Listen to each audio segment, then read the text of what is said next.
I now give the floor to the distinguished representative of Sri Lanka.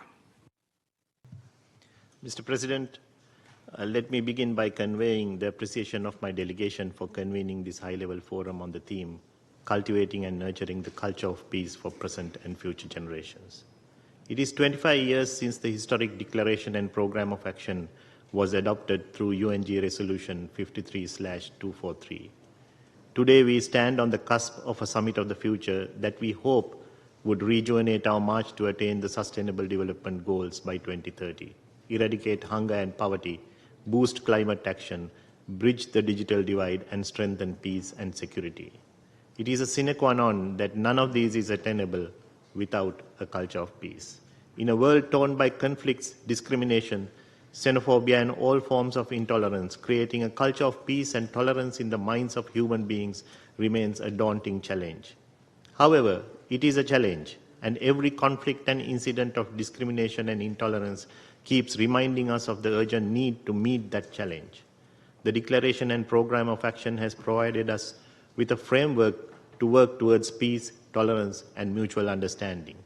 The 8 action points in the Program of Action, namely education for peace, the promotion of sustainable economic and social development, respect for human rights, equality between women and men, democratic participation, tolerance, the free flow of information, and disarmament are laudable goals which remain as work in progress.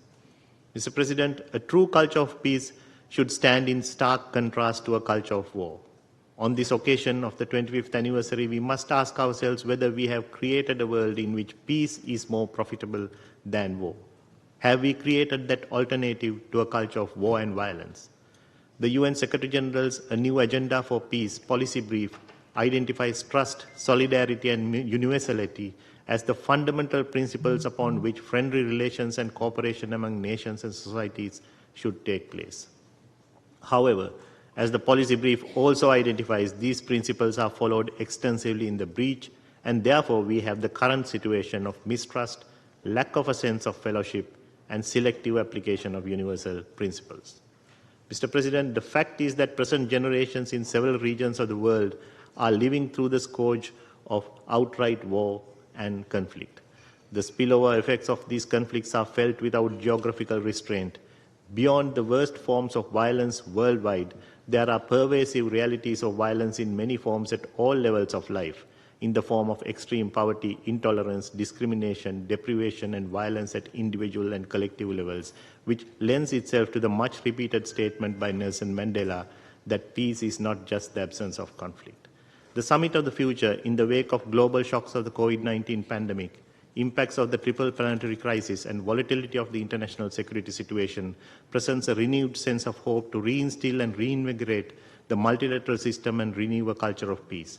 The process allows us to reflect on what we have achieved, what we would like to achieve, and how we will work towards these goals with a stronger commitment to peace. We hope to see the final document as an embodiment of our common aspirations. Mr. President, as a country that suffered through a protracted conflict that ended in 2009, Sri Lanka understands that the challenges in the transition from an environment of conflict to a culture of peace require a long-term commitment. It requires the transformation of individual behavior as well as institutional practice. Learning to live in peace and harmony is a process that begins with the development of inner peace and nurturing attitudes that promote the expansion and integration of peaceful principles and behavior.